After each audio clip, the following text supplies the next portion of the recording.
The Omega's Silent Vow. A Werewolf Shifter Romance Audiobook. Written by Rain Hart. Chapter 1. The Girl Who Wouldn't Speak. All Omegas knew how to be quiet. But Lina Winters had perfected the art. Not just quiet in the way the rest of the pack expected, no backtalk, no eye contact, no stepping where she didn't belong, but silent. Utterly, irreversibly silent. Her voice had been lost to her at the age of 6, after a night that no one in the pack dared speak of, and Lina herself could no longer fully remember. Some said it was trauma. Others said it was the moon goddess punishing her for something no child should ever have done. Whatever the truth was, one thing was certain. Lina didn't speak. And no one asked her to. The healers said her throat was fine, that she should be able to make a sound if she really wanted to. But every time Lina opened her mouth, only air came out, and with it, a strange pressure behind her ribs, like the weight of a scream that didn't belong to her. It was easier to stay silent. Easier to keep her head down, hands folded, eyes low. Easier to let the others forget she existed. But fate, Lina had learned, didn't care about easy. And that truth came for her on a Thursday. She was in the infirmary when they came for her. Sweeping the floors, scrubbing out bloody gauze, restocking tinctures, all the things the Omegas did when there wasn't a war or a wedding. She liked the infirmary. It smelled of dried herbs and alcohol, and no one bothered her here. Until the door creaked open. She didn't need to look up to feel it. A shift in the air. The weight of authority. The scent of pine and clean iron. She looked up and saw Elder Karen, the oldest wolf in the pack and the closest thing to a seer. He didn't smile. He rarely did. His white hair was pulled back, his eyes clouded yet sharp beneath. "You," he said. "Come. Bring what you need." Lina wiped her hands on her apron and followed. She didn't ask where. She didn't ask why. She never asked anything. The trip to the Heartland Pack's stronghold took 2 days.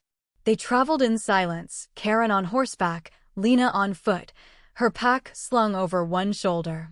She didn't mind the walking. She liked the rhythm of it, the way it let her thoughts drift. She didn't like where they were going. The Heartland Pack was the ruling bloodline. The ones with true alpha heritage. They had power. Status. Wolves who mattered. Wolves who didn't notice girls like her. Except one had. Once. And he'd walked right past her. Ronan Blackthorn. The name echoed even now. The last time she'd seen him, he was 16 and already terrifying. Tall, broad, cold-eyed. He didn't flirt.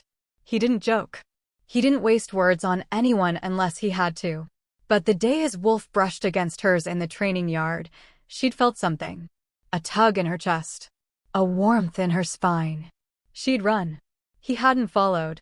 That was 3 years ago. She prayed to the moon goddess, he wouldn't remember her. The stronghold gates opened at dawn. Stone walls loomed high above her, carved with ancient glyphs. Guards stood in full armor, spears crossed. No one acknowledged her presence. Except the wind. It shifted. She looked up. And saw him. Standing on the parapet like a prince from some old blood-stained fairy tale, Ronan Blackthorn looked down on the courtyard, unmoving. Dressed in black, a blade sheathed at his side, hair tousled by the wind. His eyes scanned the yard and landed on her. For a moment, neither moved. Then he turned and walked away. The room they gave her was too large. Too clean. There were no herbs, no blood, no scraped floors to keep her hands busy. That first night, she dreamed of wolves. Not the sleek ones she knew from the forest, but massive, white-eyed beasts with too many teeth and red around the edges of their fur. One lunged at her in the dream, only to stop, nose to her throat, breathing her in. She woke gasping, her heart loud in her chest. She touched her neck and found it bare. She didn't sleep again. On the 3rd day, she saw him. Not on the walls, not in passing, but up close in the great hall, where Karen brought her for the audience. A few dozen wolves stood gathered around a long stone table. Some were warriors, others advisors. One was Alpha Matthias, Ronan's father, silver-haired and regal. And beside him, Ronan. Taller now. Sharper. His presence like winter. Karen gestured for her to step forward. "This is the one," he said. Ronan looked at her. No recognition in his eyes. No memory. Just calculation. She doesn't speak, Karen added. But she listens well. And she learns. And why is she here? Ronan's voice was deep and unamused. Karen didn't answer. Instead, he stepped aside. She's here, a woman interrupted, her voice strong, laced with alpha power, because you're slipping, Ronan. All heads turned to her. It was Lady Talia, Ronan's aunt. A renowned tactician. And apparently, the only one brave enough to say what no one else dared. Last full moon, she said, you tore through 5 training grounds. You broke the iron restraints. You nearly shifted outside the safe perimeter. The curse is surfacing. A murmur rippled through the wolves. Ronan's jaw clenched. I'm fine. No, you're not. Talia's gaze was sharp. We've traced the bloodline. The wolf god's touch runs through your veins. It's waking. And we believe her eyes cut to Lina, may be the key to keeping you human. Lina's heart stopped. Every pair of eyes turned to her. She has no wolf, Talia continued. No scent of dominance.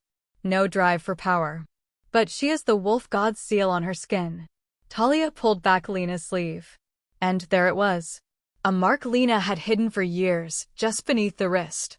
A crescent moon wrapped in thorned vines. The mark of the wolf's vessel. Ronan stepped forward. He looked her in the eye. You knew, he said quietly. Lina didn't nod. Didn't shake her head. He stepped closer. You're my mate. It wasn't a question. Still, she said nothing. But in her chest, the tether trembled. And in his eyes, something dark began to rise. Chapter 2, The Alpha Who Couldn't Feel It. Ronan didn't sleep that night. Not because of the usual reasons, the political briefings, the training schedules, the dreams he never admitted to, but because of her. The silent girl with the ancient mark on her wrist. His supposed mate. And he felt nothing. No surge of heat when he looked at her. No magnetic pull. No feral possessiveness clawing under his skin. Nothing. That, more than anything, terrified him. When he was 12, the elders told him about mates. They said it would hit like lightning, something in the chest, the spine, the soul. They said it would be unmistakable. But Ronan never believed in fairy tales. Not when you were born with a prophecy carved into your blood. He knew what he was. And he knew what people whispered when they thought he wasn't listening. Cursed. Untouchable. Beast-blooded. So when they told him the girl was his mate, and his only instinct was suspicion, not desire, it didn't surprise him. But it did anger him. Because the pack had brought her here under the guise of help. Because she looked at him like she knew something he didn't. Because his wolf, silent for days, growled the second she walked into the room. You're sure she's the one? Ronan asked later that morning, arms crossed, standing before his aunt's war table. Lady Talia didn't look up from her maps. She bears the seal. And the timing lines up. Her presence calms your blood. I'm not a child. No. But your blood is not tame. She paused. You tore through steel, Ronan. Ronan's fingers curled. I don't want a handler. She's not a handler. She's a bomb. Talia's eyes finally met his. And if you let yourself feel it, maybe even a bond. Lina watched the training yard from the tower window. The warriors below moved with ruthless grace, fluid and efficient. All strength. No hesitation. She was not like them. Her body was thinner, softer. Her steps silent out of habit, not skill. Her strength didn't lie in claws or brute force. It lay in control. And right now, that control was slipping. Her wrist burned. She'd covered the mark again, but it was too late. They'd seen it. He had seen it. And now everything she'd kept buried was pushing toward the surface like roots breaking through stone. Ronan hadn't remembered her. Not the girl from 3 years ago. Not the connection they'd once touched upon, however fleeting. That was good. Safer. She could stay hidden that way. But then he'd said it. You're my mate. And even though she'd shown no response, no sound, no nod, no breath, something inside her had trembled. Something fragile and furious. Because he hadn't felt it. Because he was supposed to. Because if he couldn't sense the bond, then the curse had already begun. The next day, he summoned her. Not with words. Not with a messenger. He simply stood at the courtyard gates and waited, arms folded, gaze unflinching. She came, as expected. Hood up, eyes lowered. "Walk with me," he said. They walked. Not into the woods, or through the busy parts of the stronghold, but along the border cliffs, where the fog rolled in thick and the wind screamed like old ghosts. "I don't believe in fate," Ronan said.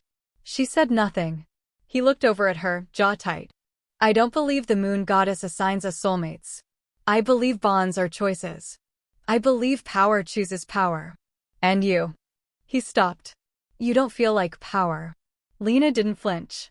But inside, something cracked. "You don't feel like anything," he muttered. And still, nothing from her. He stared at her.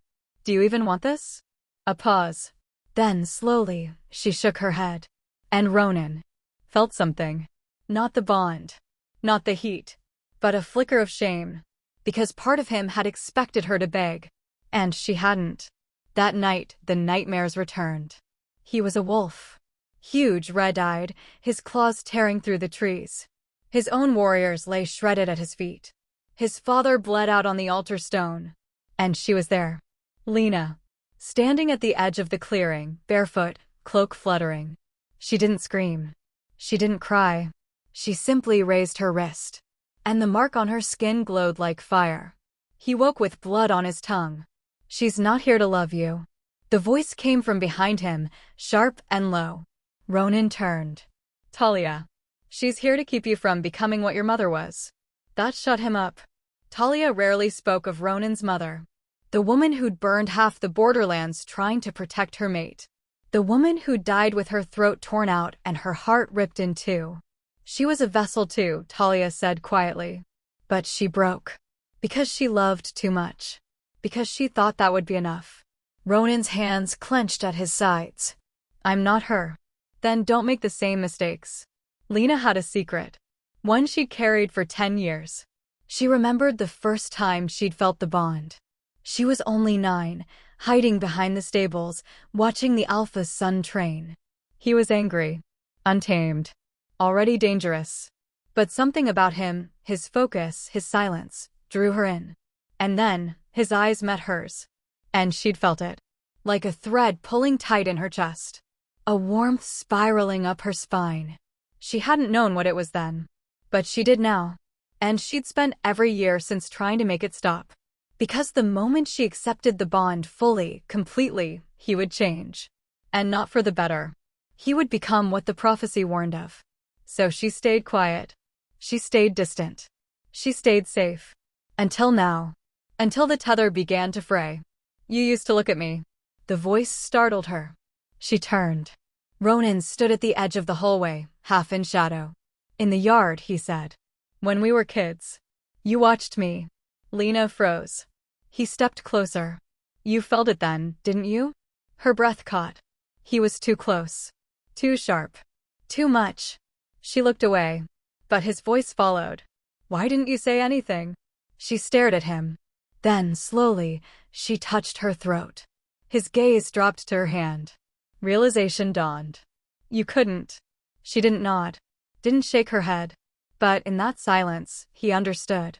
And for the first time since she arrived, he looked at her not as a burden, but as a mystery.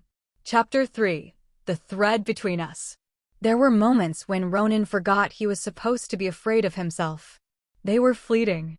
Usually when he was sparring, blades flashing, muscles burning, surrounded by warriors who respected him too much to get close. Or when he was riding fast and far, letting the wind pull at his skin like it could peel the wolf right out of him. But mostly, the fear was there. Underneath the skin. Beneath the silence. Gnawing. Because something inside him wasn't sleeping anymore. And he didn't know how to kill it. The next time he saw Lina, it was on accident. Or maybe it wasn't. She was in the archives, curled on the stone floor beside a rusted shelf, reading one of the old scrolls in silence. A flickering candle sat by her knee, casting her face in soft, golden light. Ronan paused in the doorway. She didn't notice him.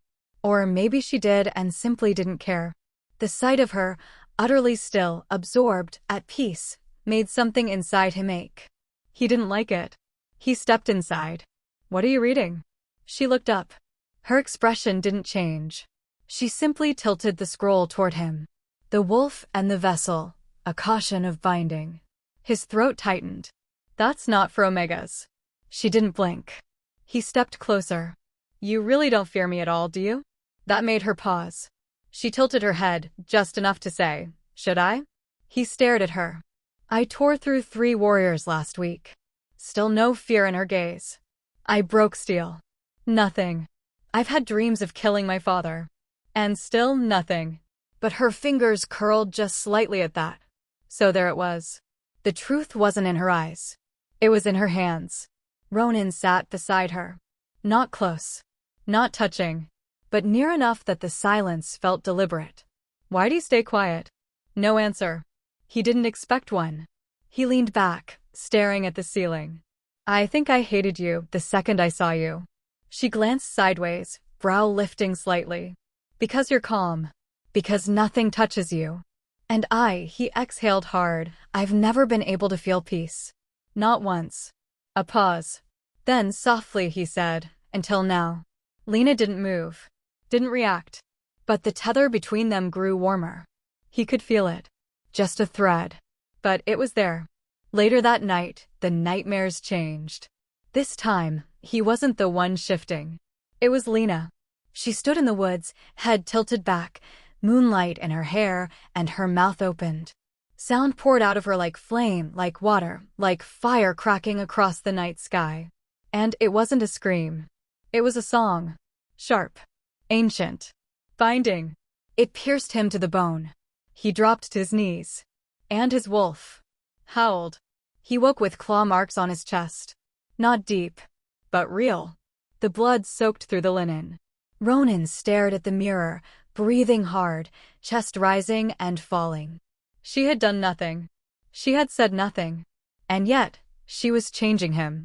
He didn't know how to stop it. He didn't know if he wanted to. That morning, he found her again. This time, in the east courtyard, where the old training dummies were stored. She stood with her back to him, braiding herbs wolf's bane, silver fern, frost nettle. Her fingers moved like memory. Like ritual. She's a healer, Talia said behind him. A silent one. He turned. His aunt stood in the shadows, arms crossed. She trained under the root witch, she added. The one who sealed your mother's final form. Ronan's pulse stuttered. She's not just a vessel, Talia said. She's a seal. A living lock. That's why she was sent here. Not to be claimed, but to contain. The words landed heavy. She's here to stop me? No, Talia said softly. She's here to stop what's inside you. Ronan turned back to watch her. Lina had finished braiding the herbs. Now she was kneeling, tucking them under the roots of the sacred elm. A ward. A prayer. Maybe both. You knew? He asked. I knew the mark. And the others? No one else needs to know what she is. Ronan clenched his fists. I do. Talia's voice turned cold. Then ask her. If she chooses to show you, believe her. That night, he followed her.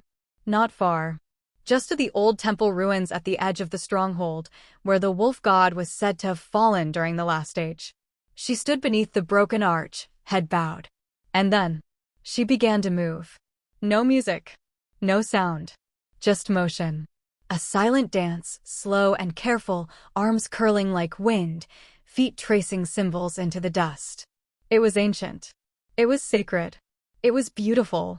And it made his wolf whimper in his chest. Ronan stepped forward, unable to stop himself. She froze. He didn't speak. Just stood there. Their eyes met across the moonlit ruin. The tether pulled tight. Something ancient stirred. Lina took a step back. Then another. Then she turned and fled. He caught up with her near the wellspring. Why won't you let me in? He asked, voice raw.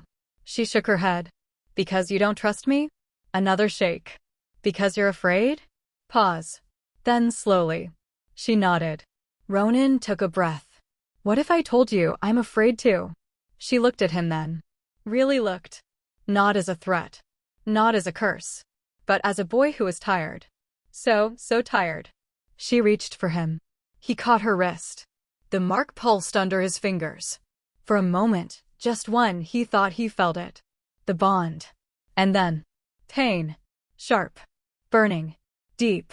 He dropped her arm. Clutched his chest. Fell to his knees. The wolf was screaming. Not in fury. But in hunger. And in the silence between them. Something cracked. Something old. Something that had been waiting far too long. Chapter 4. The Girl with the Wolf's Name. Pain had always been part of Ronan's life. He was born into it, into legacy, into prophecy, into teeth and blood. But this pain was different. This pain had a name. And her name was Lina. He didn't shift. Not fully. But he wanted to. Every breath burned like wildfire under his ribs. His skin itched with the pull of fur that never quite broke through. His eyes, when he dared to glance in the mirror, were no longer only his. They were something else's. Something older. Something watching. The wolf had been stirred. And it was hungry. Not for violence. But for her. You touched the seal, didn't you? Talia asked the next morning. Ronan didn't answer. You can't lie to me, she said. I've seen the mark in your aura. Then why ask? Because I need to know how deep it went. Ronan sat on the edge of the stone bench, jaw clenched. She didn't want me to touch her. And you did anyway. She let me. Talia gave a soft, dry laugh. You always were too used to getting what you wanted. I didn't get her, Ronan snapped. No. You got the consequences instead. Lina couldn't sleep. Not after what she'd seen in his eyes. Not after what she'd felt. It wasn't just the wolf stirring, it was something beneath it. Something bigger, older, colder. Something that had been buried not just in Ronan, but in her as well. When he touched her mark, she felt it wake. Not with fury, but recognition. Like two halves of a seal finally aligned. Her dreams that night were filled with fire and snow. A forest on fire, the moon turning red, wolves bowing before something they couldn't name. And in the center of it all Ronan. Bare-chested, breathless, broken. And her name, her true name, falling from his lips. In the old tongue, Lina meant healer. But that wasn't the name carved into the hidden records in the temple ruins. That name was Lirith, the wolf god's warden. The girl who once caged the monster in a boy she dared to love. And now, that same name stirred in her blood again. 3 days passed in tension. Ronan didn't speak to her. Didn't seek her out. But she felt him. Always close. Always circling. Their bond was no longer dormant. Even if he couldn't sense it in full, it was growing roots. He avoided her, and yet. He dreamed of her every night. And she dreamed of his end. You need to decide what you are, Talia said. She stood beside Lina in the herb garden, plucking leaves with sharp fingers. A vessel? A voice? Or a weapon? Lina looked up, startled. Talia didn't look back. I've seen the way he watches you. He's starting to feel it. He's fighting it. You're making it harder. Lina's jaw tightened. Good, Talia said softly. Make it impossible. The council met that evening. Alpha Matthias called it quietly, but Lina felt the shift ripple through the stronghold. An unease in the stone. A stillness in the wolves. They were discussing the containment. Not of the territory. Not of the enemy to the east. But of their own heir. Of Ronan. He's slipping, one elder said. He needs to be collared, said another. Or sealed, a third added. Fully. Before the bond becomes irreversible. He hasn't claimed the girl yet, someone muttered. A pause. Then a voice, steady, cold, authoritative. He won't. It was Ronan. Standing at the chamber door. Every head turned. Lina watched from the shadows, heart in her throat. He stepped inside. I've decided, he said. Talia narrowed her eyes. About what? Ronan's gaze locked on Lina. I'm going to break the bond. The room froze. Lina's breath caught. He continued. She's not the one. Not for me. Not anymore. No, Talia said sharply. You feel it. We all see it. I feel her. Not the bond. She calms your blood. She ignites it, he said. He turned his eyes back to Lina. When I'm near you, I feel everything too much. It's not balance. It's pressure. I can't think. She didn't move. Didn't blink. Didn't breathe. I'm ending it, Ronan said. She's not the answer. She's the lock. And I want the door open. The unspoken words hung there like a blade. That night, Lina did something she hadn't done in years. She cried. Not in front of anyone. Not even under the stars where wolves often shed their grief. But behind the altar stone in the ruined temple, arms around her knees, the tears falling hot and furious down her cheeks. She wasn't crying because he rejected her. She cried because she agreed. He wasn't ready. And maybe, neither was she. But the bond didn't break. Instead, it began to fray. Wildly. Violently. Like two magnets being pulled apart by force. It hurt. In her bones. In her lungs. In her soul. And Ronan? He bled. Woke choking. Clawing at his skin. Ripping sheets to shreds.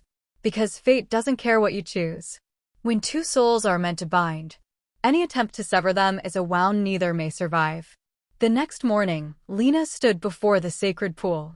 She held her hands out over the water. And finally, she whispered. Not a word, but a name. A true name. His name. The name of the wolf buried beneath his skin. Kale. And far across the stronghold, in the depths of his room, Ronan collapsed to his knees, clutching his chest. Because the wolf had heard it. And it was coming for her. Chapter 5. The Howl That Wasn't His. When the wolves howled that night, it wasn't for the moon. It was for her. For Lina. For the girl who had spoken the wolf's name aloud and woken something ancient with a single breath. But the howl that echoed back. It wasn't Ronan's. It wasn't his wolf's either. It was something older. Something that had slept long before Ronan was born. And now it was awake. Ronan stumbled through the corridor barefoot, shirtless, bleeding. Every step hurt. Every breath sliced his lungs. His fingers trembled as they clutched the doorframe to his chamber. His claws, because yes, they were claws now, scraped deep furrows into the wood. He had dreamed of her again. Only it wasn't a dream. He could still feel her voice in his bones. Kale. His wolf's true name. How the hell did she know it? He hadn't told anyone. Not even Talia. It had come to him during one of his first full shifts, half delirious in the wild, blood on his teeth and moonlight in his eyes. It wasn't a name he'd chosen. It was one that had been given. Or remembered. And now Lina had spoken it. Not in a scream. Not in a whisper. But in a breath made of fire and silk. And something inside him had roared in answer. Talia found him on the floor. Curled half-shifted, his back covered in blood from clawing his own skin. Get out, he growled.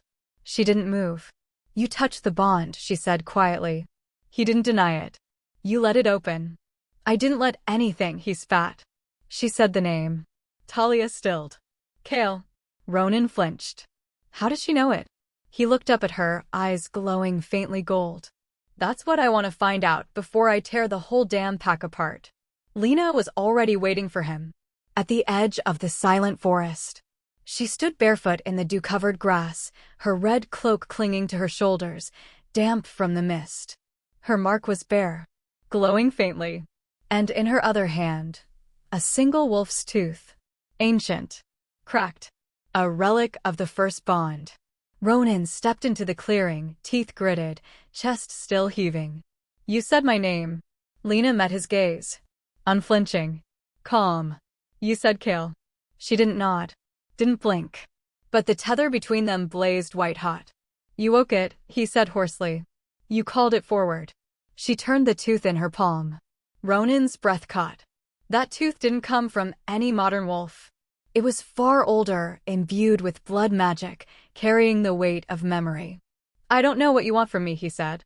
Still, she was silent. He reached forward and snatched the tooth from her hand. Instantly, pain shot through him. Visions. Flame. Snow. A girl sobbing beside a fire that wouldn't go out. And a wolf. Watching her from the shadows. Bleeding. Waiting. Ronan dropped the tooth. Stumbled back. Lina reached for him, and for the first time, he let her touch him. Her hand rested on his chest, right above his heart. He realized then how small she was. How fragile. How impossibly soft. And yet she held the power to undo him. Completely. I tried to break the bond, he whispered. But it's not breaking, Lina. Her fingers curled slightly into the fabric of his shirt. I thought I didn't feel it. I thought maybe I wasn't capable. He met her eyes. But it's not that, is it? She shook her head. It's you. His breath caught. You were hiding. You were holding back. She didn't deny it. Why? This time, finally, she moved her hand. Touched her throat. Then her lips. Then her heart. And Ronan understood. Because if she let go, it would break her. That night, the forest stirred. Something had shifted in the bond, grown deeper, wider. No longer a thread. Now a rope. A pulse. A pull. And with that pull came danger. Because the longer they resisted the bond, the more violently it would demand to be fulfilled. At the Pack Council, things turned darker. She's controlling him, a warrior accused. She's casting spells. She's the reason he's slipping. Talia slammed a blade into the table. She's the reason he's still alive. The room fell silent. She's the seal. The vessel. The only reason the wolf hasn't consumed him yet. And if she dies, someone whispered. Talia's jaw set. Then so does he. Later, Ronan found Lina alone in the rain. No cloak. No shoes. No fear. She stood beneath the storm like she belonged to it. He joined her in silence. Let the rain soak them both. What happens now? He asked. Lina turned to him. And then slowly, she raised her hand. Pointed to the scars across his chest. Then traced the curve of the mark on her wrist. Then, laid her palm flat against his sternum. Right above his heart. A silent answer. We let the bond in. Even if it destroys us. Chapter 6. Beneath the bone, the flame. Ronan had touched her before. By accident. By ritual. By mistake. But never like this. Not with intent. Not with a heart wide open and his wolf screaming in his blood. The old ruins near the border had once been a shrine. Now they were nothing but stone and ash, half swallowed by ivy and moonlight. The perfect place to fall apart. Lina led him there without a word. She didn't need to explain. And he didn't ask. They moved through the woods like a shadow and its source, separate but tethered. And when they stood beneath the crumbling arch again, something ancient stirred. The air thickened. The trees held their breath. And the bond pulsed. Once. Twice. Then began to sing. She reached for him first. Fingers cold from the river, brushing against his ribs. He hissed. Not from pain. But from the pressure of holding everything back. It was easier to fight an enemy than to be held. Easier to bleed than to be touched gently. Easier to be cursed than claimed. But she was claiming him now, with no words, no demands, no teeth.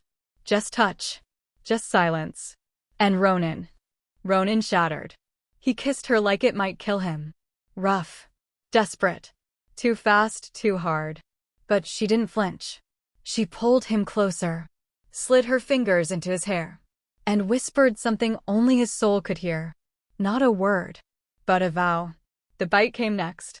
Not the full mark. Not yet. But close.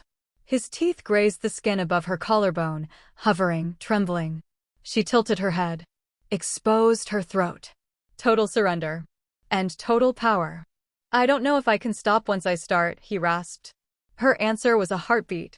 And then another. And then. A small nod. Do it. The pain was holy.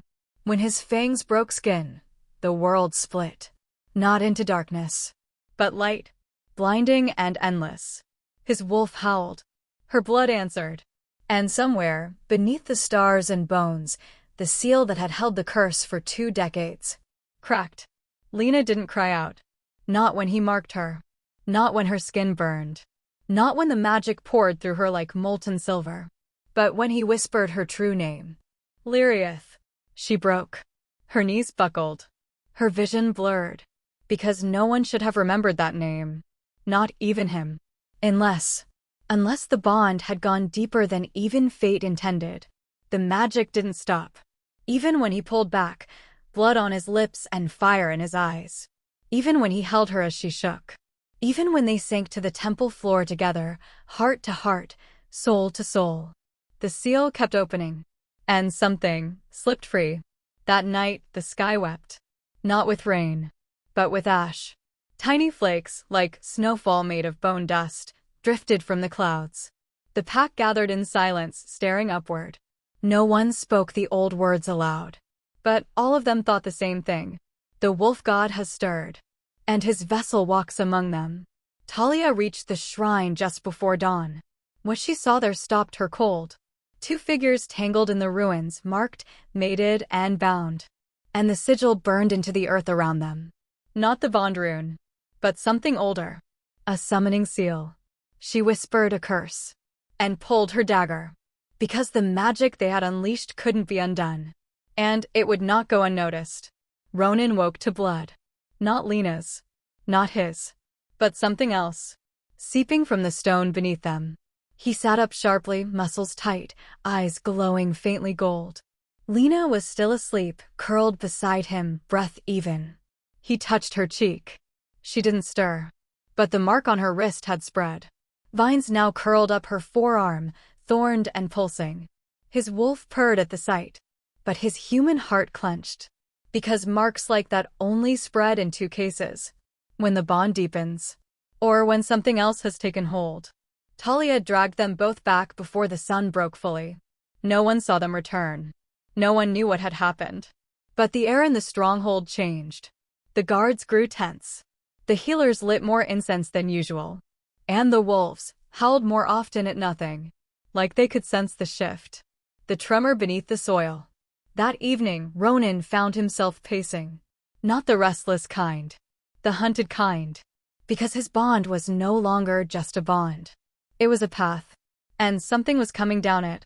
You broke it, Talia said without looking at him.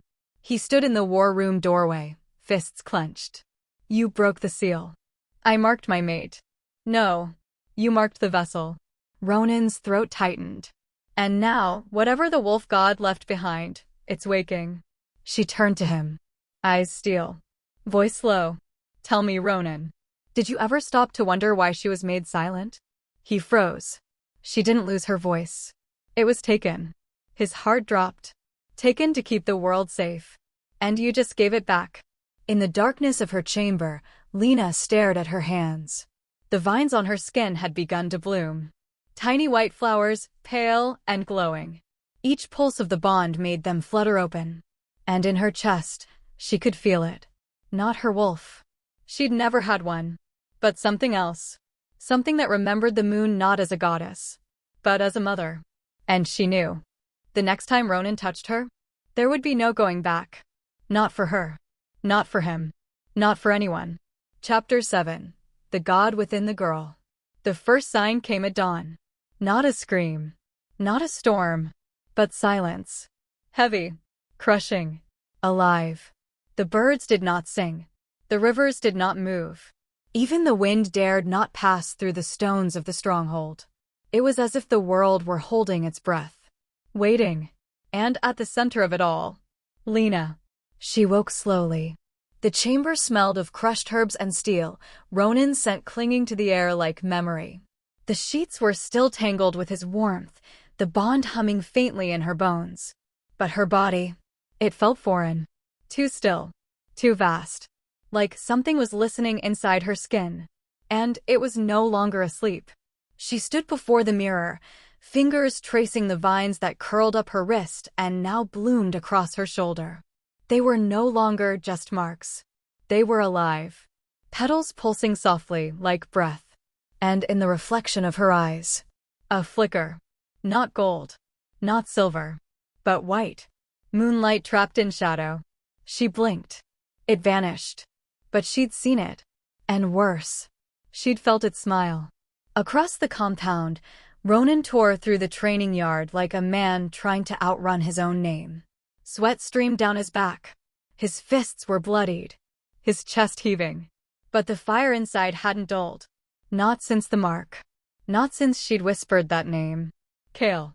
It echoed even now, soft and endless, threading through his thoughts like silk.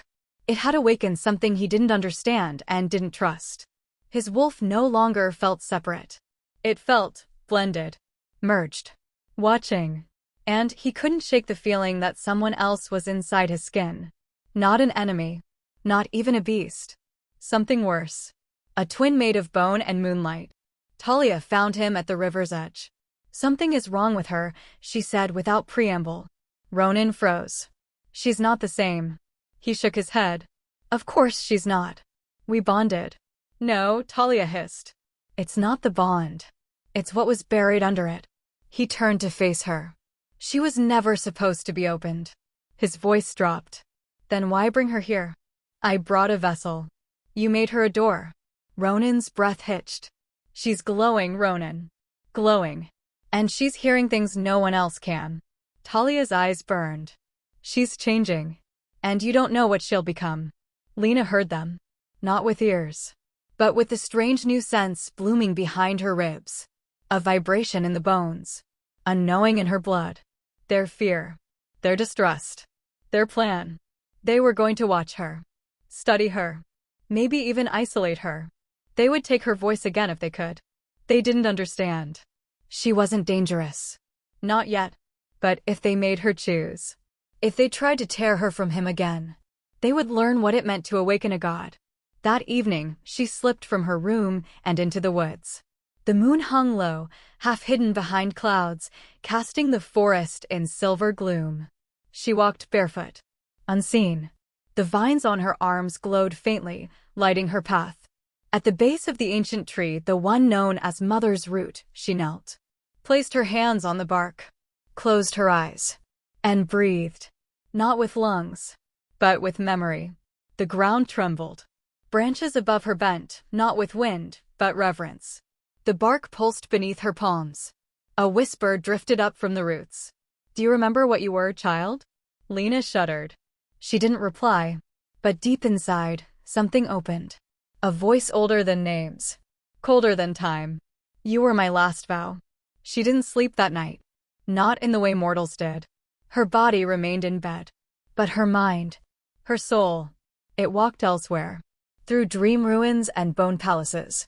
Through bloodless battles and moonless skies. And in the center of it all stood Ronan. Naked. Bleeding. Glowing with power not meant for men. She reached for him. But every time her fingers touched his skin, he vanished. Like fog in sunlight. Like fate denied. Back in the stronghold, the wolves began to murmur. Some whispered that Lina was cursed. Others claimed she was sacred. A few said she was the second coming, the vessel that would restore the lost wolf gods. But most were simply afraid. Afraid of the way she moved without sound. Afraid of the way she watched the stars like they were whispering back. Afraid of what might happen if she ever decided to speak again. Ronan confronted her at sunrise. She stood on the eastern tower, hair tangled by wind, the mark now creeping toward her throat. You're not the same, he said. Lina didn't deny it. I can feel it, he continued. The bond. It's not pulling us together anymore. She turned. Met his gaze. It's pulling the world through us. Ronan's stomach twisted. What does that mean? She stepped forward. Placed a hand on his chest. And for the first time since they'd met, she spoke. I remember everything now. Her voice was low. Clear. Ancient. I remember the fire. The blood. The screams. The gods who tried to swallow the world. And the girl who stopped them. Ronan stared at her. You were the girl. No, she whispered. I was the cage. Chapter 8. A voice that was never hers. Ronan didn't speak as he led her through the corridor. Not because there wasn't anything to say, but because he didn't know whose voice would answer back. The Lina he had kissed beneath the ruins, who had shivered under his hands and curled against him in sleep. She was gone. In her place stood someone still wearing Lina's face, but carrying something else behind her eyes. Something eternal. Something terrifying. They ended up in the old sanctum. The one sealed after his mother's last shift. No one came here anymore. Too many memories. Too much fear. The stone walls still bore claw marks. The floor still smelled of blood beneath the dust. And in the center of the room, the very circle his mother had once been chained inside. Lina stepped into it. Of her own will. Bind me, she said. Ronan's heart stuttered. What? Chain me. Seal me. Before it's too late. Her voice no longer trembled. It didn't beg. It commanded. He shook his head. I'm not doing that. You have to. No, Lina, his hands shook. You're still you. She looked at him. Sad. Knowing. Kind. No, she said softly. I'm not. Later, he would remember how the chains felt in his hands. Heavy. Cold. Holy. Forged in silver and iron, meant to bind gods, not girls. She raised her arms for him. Didn't flinch when the cuffs clicked shut around her wrists. Didn't cry when the first sigil lit beneath her feet. You don't need to do this, he said one last time. I do. Why? She looked at him. And smiled. Because I love you. He staggered back like she'd struck him. Not because of the words. But because it wasn't her voice that said them. It was the gods. She collapsed hours later. The power bleeding from her like light through cracks in a dam. He caught her as she fell, chains rattling, vines on her skin curling inward as if withering under the pressure. Her eyes fluttered. Glazed. Ronan, she whispered, barely herself. I'm here, he said, voice shaking. Did it work? He couldn't lie. I don't know. Talia stood in the doorway. Her expression unreadable. Her blade sheathed, but her aura sharp as ever. She's dying, Ronan said. No, Talia replied. She's changing. By midnight, the vines returned. Not blooming this time, but coiling. Tight. Contained. Silent. Lina slept. Didn't stir. Barely breathed. But her pulse beat loud in the room. As if there was more than one heart inside her chest. Ronan watched her for hours. He sat by her side like a warrior keeping vigil before battle. He thought about fate. About the lies he'd told himself. About choice. About love. And then, about what he'd loved. Because he realized now. He hadn't fallen for the girl who wouldn't speak. He'd fallen for the girl who held back a storm with nothing but her silence. When she woke, it wasn't with a gasp. It was with stillness. Pure. Controlled. Powerful. The chains cracked open one by one without his touch. She stood. Her eyes found his. Not gold. Not white. But both. I remember my name, she said. Lina? No. She stepped toward him. Voice quiet. Unshakable. I am the last remnant of the wolf gods. The voice that ended the war. The silence that sealed the sky. Ronan didn't move. She stepped closer. But you. She reached for his hand. You're still my mate. The wind outside changed. Howls echoed from the edge of the forest. Not pack wolves. Not enemy scouts. Something else. Something waking. Talia burst into the room. They've found her. Ronan stood. Who? Talia's eyes were sharp as blades. The old ones. The ones who remember her name. Lina didn't flinch. She only raised her chin. Then it's time I reminded them why they sealed me in the first place. Chapter 9. When the Old Ones Howl. The first howl split the sky like thunder. Low. Hollow. Distant. But the second? The second came from within the stronghold. Not from a throat. But from a place no voice should reach.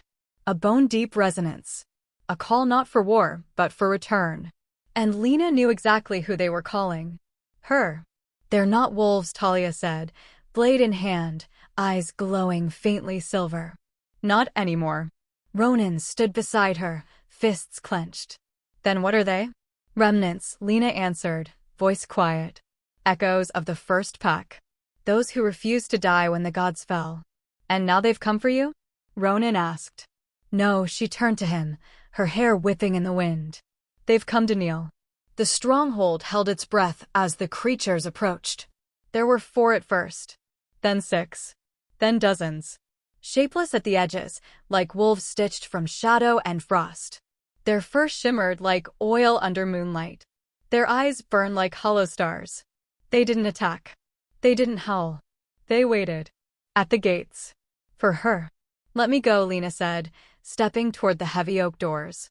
Ronan blocked her path. Absolutely not. I need to face them. They could kill you. She met his eyes. No. They'll remember me. And that's what I'm afraid of, he thought. Because if they remembered who she was, they might want her back. Talia drew her blade and stood beside Ronan. You're not going alone. Lina nodded once. Fine. But her aura said otherwise. The door creaked open. Wind held in. And the old ones knelt. Not like soldiers. Like worshippers. They bowed their heads to the earth, muzzles pressed into frost-kissed stone.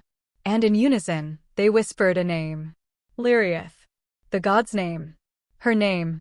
The name she had buried beneath 10 years of silence. She did not flinch. She stepped into the courtyard. And the night bowed around her. Ronan stood behind her, blade sheathed but ready. He didn't trust them. He didn't trust her power either. But he trusted her. Even now. Especially now. And when the largest of the old ones, twice the size of a normal wolf, with glowing antlers woven through its fur, rose to its full height, Ronan stepped in front of her. Lina gently pulled him back. "This one was my lieutenant," she said. "When I still wore a crown of bone." Ronan stared at her. "You had a what?" But the ancient wolf was already speaking. Or rather, projecting. Its voice wasn't a voice. It was thought. "We have come, my queen. The seal is broken. Your name has returned. Your reign must begin anew." Lina's heart beat once. Twice. And stopped. For a moment. Then she stepped forward. "I have no interest in ruling," she said. "But your blood commands it. I was not born to rule. I was made to end things. Then end what remains. The false world. The corruption. The lesser blood." Her jaw tightened. "You mean the packs?" The old one's eyes glowed brighter. "Yes." Ronan stepped beside her. "What are they asking you to do?" She looked at him, the truth sinking like ice through her bones. "They want me to finish what the gods began." "And what is that?" She turned back to the pack of ancients. "To burn the mortal bloodlines. To wipe the slate clean." Talia cursed under her breath. "You can't seriously be considering it," she snapped. Lina didn't reply. Because the power inside her, the divine part, was. It pulsed in her chest like a second heartbeat. It wanted to say yes. It craved the old order. The raw purity of instinct, divinity, law without mercy. But Lina was still Lina. And Lina had loved the boy who'd held her hand when she was shaking. She had loved the wolves who mocked her because they taught her how to endure. She had loved in silence for so long that it had become its own kind of vow. "I am not Liriath anymore," she whispered. "I am not your queen." The air froze. The old one snarled. "Then you are their prisoner." Lina didn't move. "Or worse, you are their mate." That was when they lunged. Not at her. But at Ronan. He didn't have time to draw his blade. Didn't have time to shout. The antlered wolf collided with him like a landslide.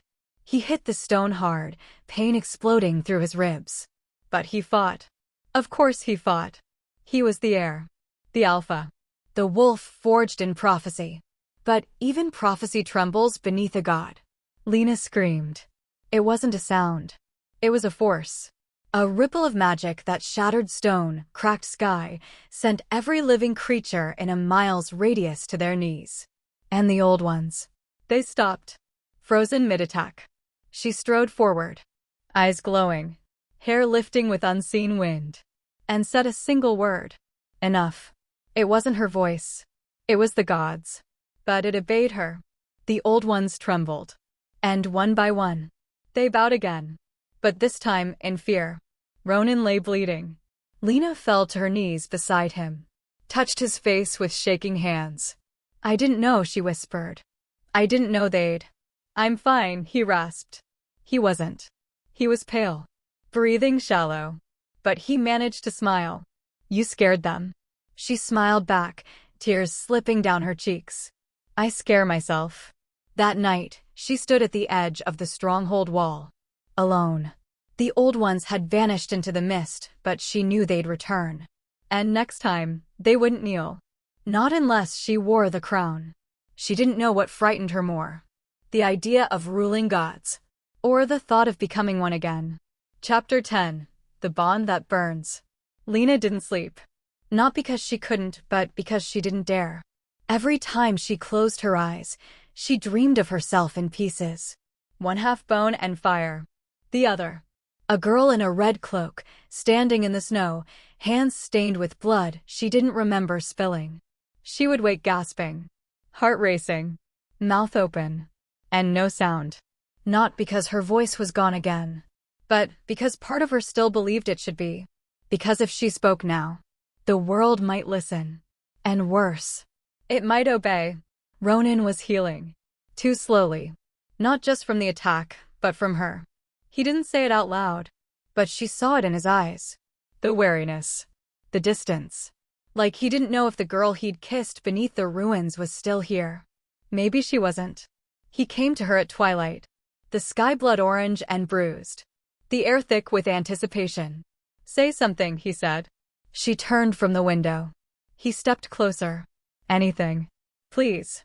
She shook her head. "Lina."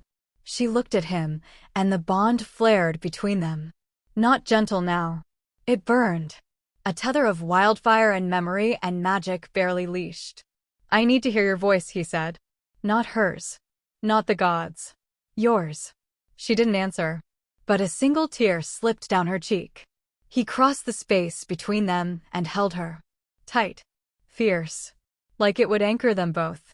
Her breath shuddered. "I love you," he whispered into her hair. "I don't care what they call you. Liriath. Vessel. Voice of the gods. I don't care. You're mine." And for one long, trembling moment, she believed him. But when she pulled away, his hands didn't stop her. And that was how she knew. He was afraid. Of her. Of himself. Of what they were becoming. Talia cornered her the next morning. In the war room. Alone. "The old ones will return," she said without preamble. Lina didn't reply. "They'll come expecting obedience." Lina met her eyes. "They'll be disappointed." Talia gave a humorless smile. "You're not the girl who flinched anymore." "No," Lina agreed. "I'm the one who made gods kneel." "Exactly," Talia said. "And that means if you fall, our entire world falls with you." Later, Lina stood in the reflection chamber. The only place in the stronghold built entirely from obsidian and silver. Here, magic could not lie. She stared at her reflection. Watched the vines on her skin pulse. Watched her eyes flicker between colors. Watched the second self, the god self, stir beneath her bones. She whispered to it. "I won't let you win." And the voice inside her laughed.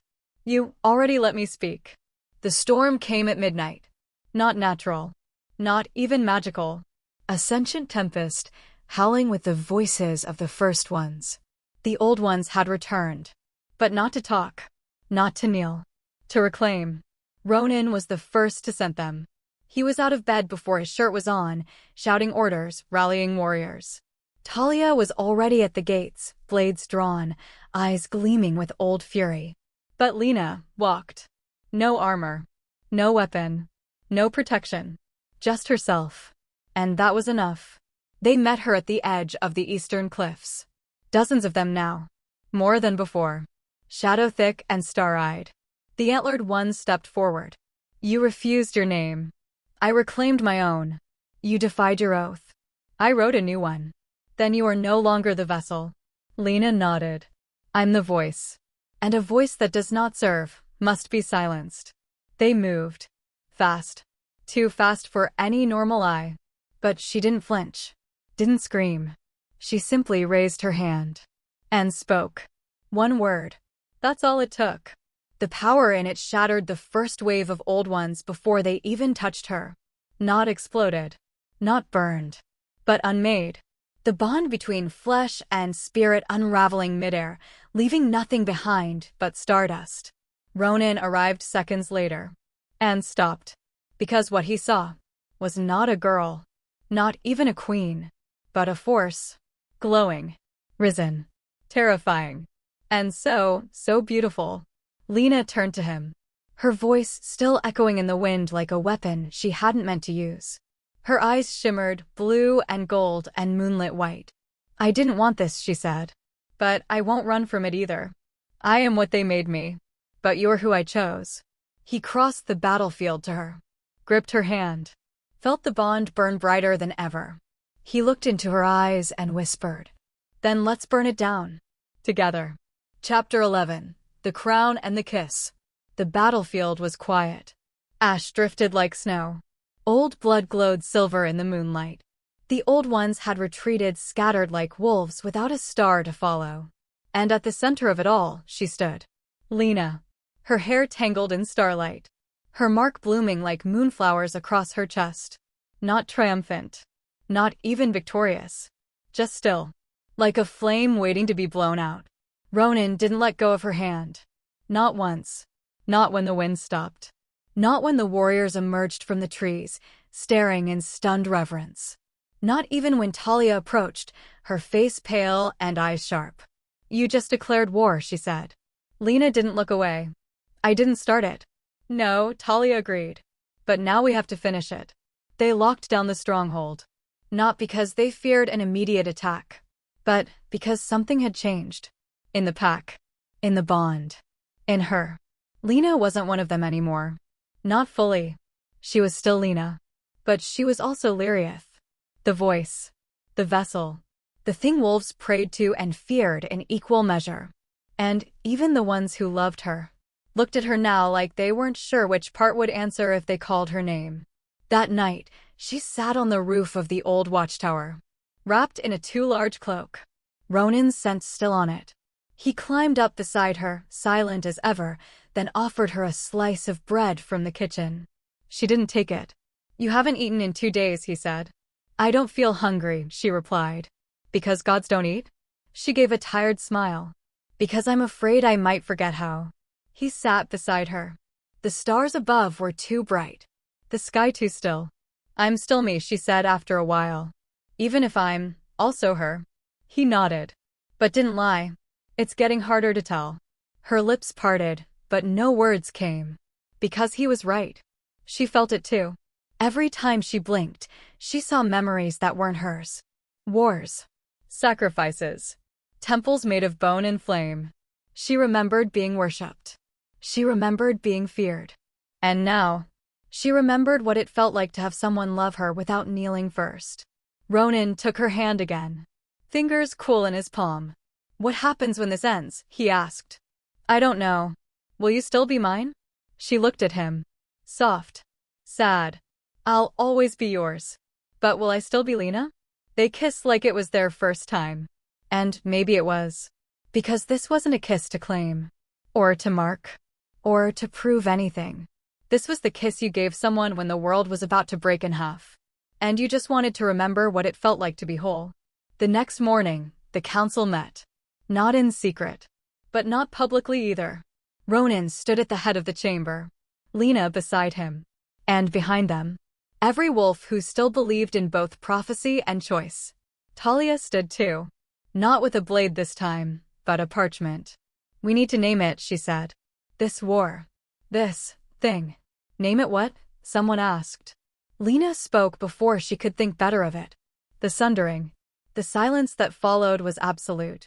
Because all of them had heard the legends. The sundering, the ancient event where gods turned on gods, splitting the world between sky and blood. It was myth. Until now. Ronan placed a hand on Lina's lower back. Grounding. Protective. She stood straighter. We didn't choose this, she said. But we'll end it. And how do you propose we do that? Asked one of the war alphas. We don't kill them all, she said. We don't become what they were. We rewrite the bond. It took the room a full minute to process. The bond? Talia asked, brows furrowed. Between wolves.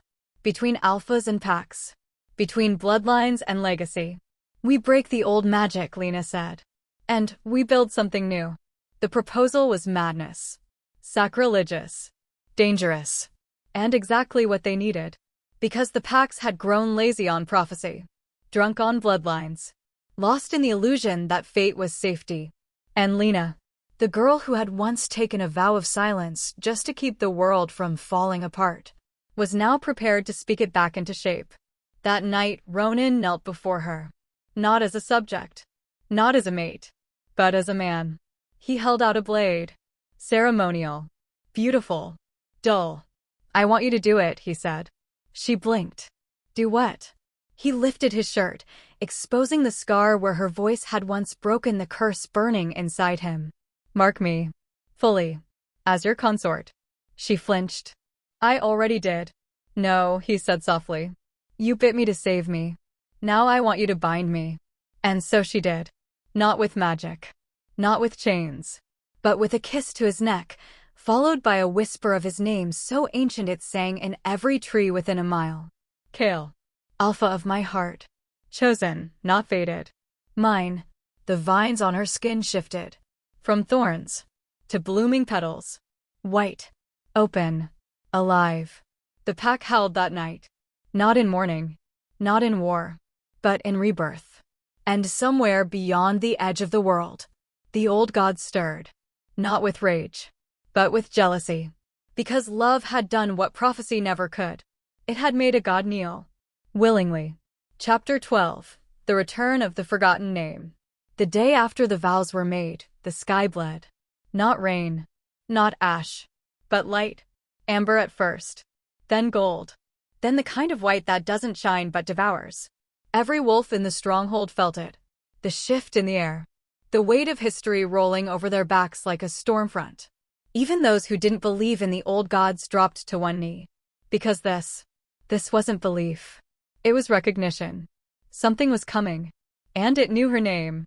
Lina stood at the edge of the stone cliff, cloak fluttering, vines along her spine writhing softly beneath her skin. The petals had begun to fall. Slowly. One by one. With every vow she made, the vines changed. And now they were shedding. Which could only mean one thing. She was no longer just a vessel. She was becoming a bridge. Between past and present. Between wolf and god. Between mortal and myth. And bridges don't last forever. They carry others across. And then they collapse. Behind her, Ronan approached. He didn't speak at first. Just wrapped his arms around her waist from behind, his forehead resting against her shoulder. They stood there in silence, watching the horizon burn gold. It's starting, isn't it? He asked finally. Yes. He nodded against her skin. Can we survive it? She didn't answer. Because she didn't know. Later that morning, the messenger arrived. He wasn't a wolf. Not anymore. What limped into their courtyard was a creature made of antler and ash, eyes hollow, body stitched with starfire. A revenant from the sundering. The guards nearly tore him apart. But Lina stilled them with a look. He bowed low before her, low enough that his spine cracked. And spoke. Not aloud. But through the bond. He is awake. She stiffened. Ronan stepped beside her. Who? The first. The one even the gods feared. The name you buried. The god you loved. Lina's pulse stilled. No. Yes. He remembers you. And he is coming to reclaim what was his. The name echoed through her mind. Valen. The god of endings.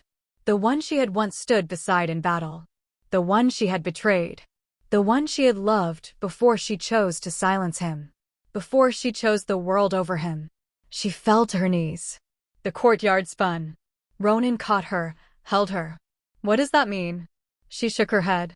I thought I killed him. I thought I killed him when I sealed myself. But he waited. And now, he's coming for me. That night, she lit the sacred fire at the center of the keep. Every wolf gathered. Not in fear, but in readiness. She stood before them, cloak drawn tight, vines now retreating into her spine like they were hiding. She spoke. Not as a god. Not as a queen. But as Lina. We are not fighting for power. We are not fighting to survive. We are fighting to prove that love is stronger than prophecy. That fate is not a cage, but a choice. I made mine. And I will face what's coming. Not as Liriath, but as the girl who refused to be silent, until the world had no choice but to listen. Ronan stood beside her. Talia drew her blade and slammed it into the stone. Every wolf howled. Even the ones who still doubted her power did not doubt her courage. And in the distance, the sky cracked. A great tear opened across the stars. And through it stepped a shape made of shadow, light, and memory. Valen. He stood 10 feet tall. His eyes were made of broken moons. His voice sounded like thunder choking on its own grief. And when he spoke, the earth itself recoiled. I have come to collect what was once mine. Lina stepped forward. Alone. Barefoot. Unarmed. Unafraid. And spoke one word. No. Valen's gaze narrowed. You swore yourself to me. You sang me into slumber. And now you dare defy my waking? I loved you, she said. And then I saw what you would become. You weren't the god of endings. You were the god of erasure. And I will not let you unmake this world. Then I will unmake you. Ronan drew his blade. Stepped between them. No. If you want her, go through me. Valen tilted his head. And who are you, little wolf?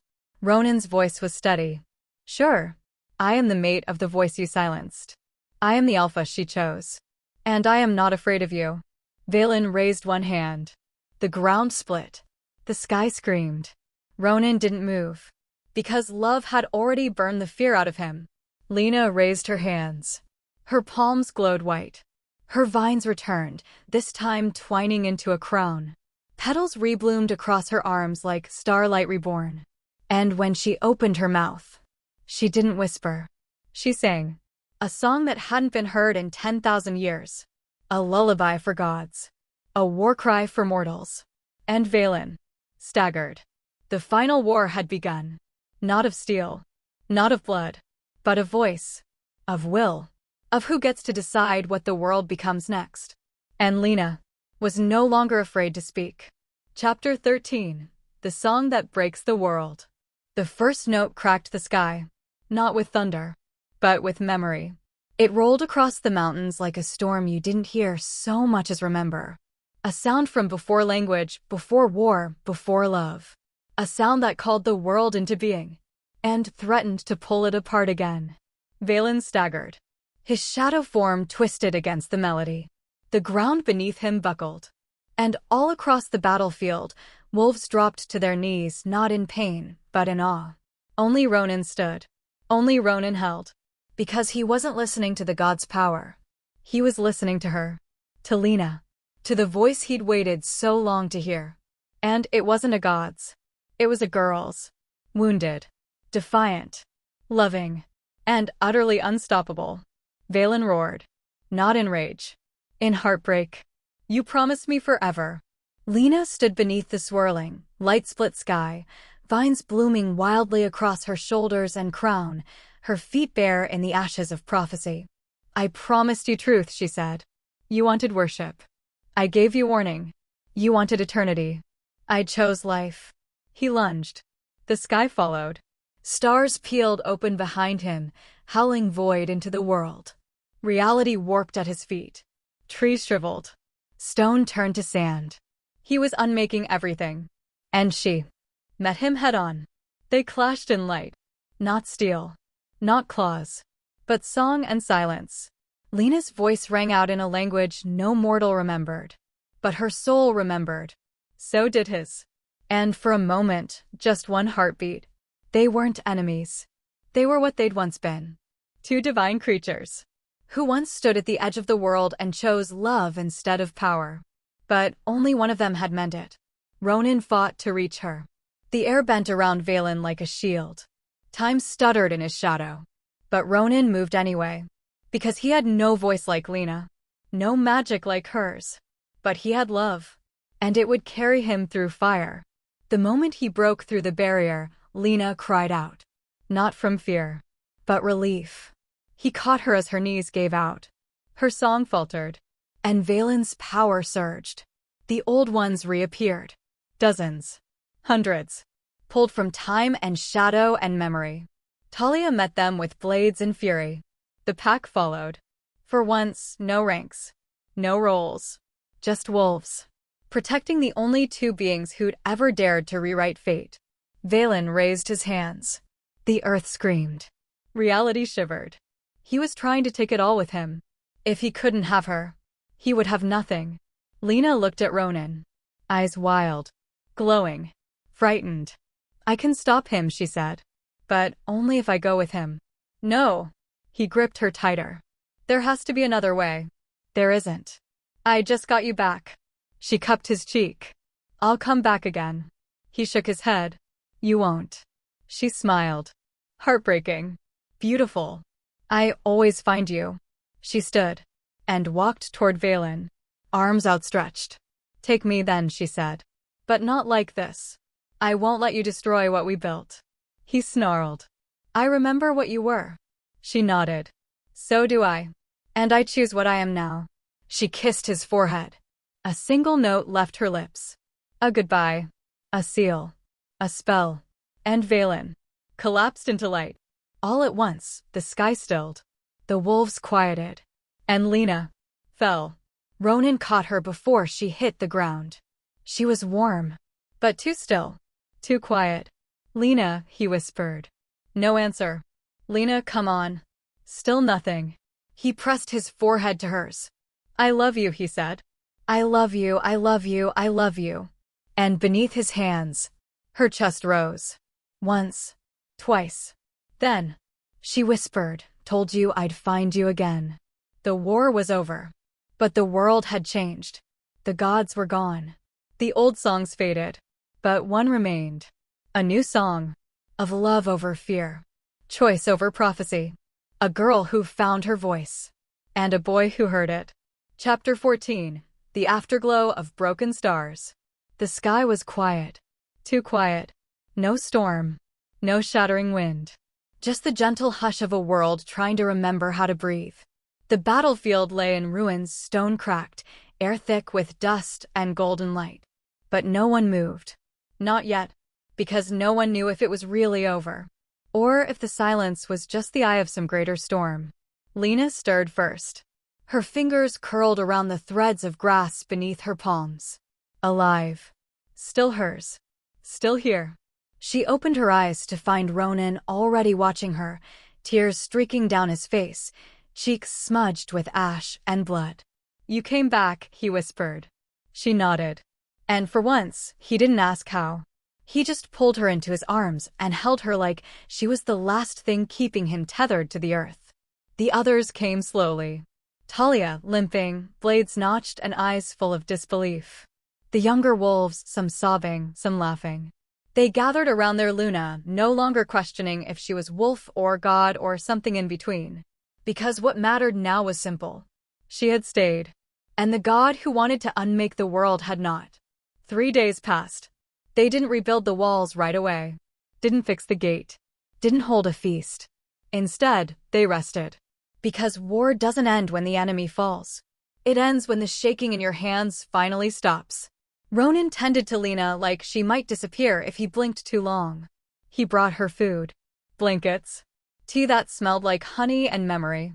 She let him. Let herself lean into the soft things. Because power was heavy. And love. Love was something you had to learn again. One night, under the new moon, Lina sat alone beneath the twisted willow by the stream, barefoot in the damp grass. Ronan found her there. He didn't say anything. Just sat beside her, shoulder to shoulder, until the silence turned warm. Then, I had a dream, she said. He tilted his head. You and me. But older. Still here. Still here. What were we doing? She smiled softly. You were gardening. Terribly. Everything was crooked. And I was laughing. Not because it was funny. But because I could. He laughed. Sounds about right. She turned to him. Serious now. Do you still want me? She asked. He blinked. You think I could stop? I'm not just a wolf. I know. I'm not just a god. I know. I'm messy. I burn too bright. I carry things I shouldn't. He cupped her cheek, voice low and sure. And you love like fire. And you speak like lightning. And you chose to stay when you could have vanished. You're mine, Lina. And I'm yours. She kissed him. Soft. Certain. And that night, they made love not like it was the end of the world, but like it was the first chapter of a new one. There was no prophecy in their bed. No crown between their bodies. Only skin.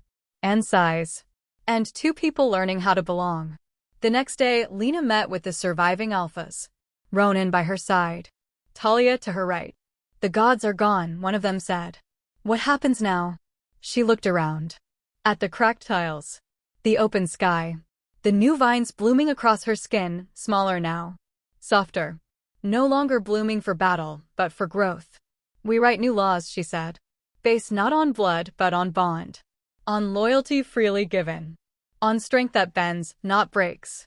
And on the right to choose who we are and who we love. It was met with silence. Then, nods. One by one. Some slow. some fierce.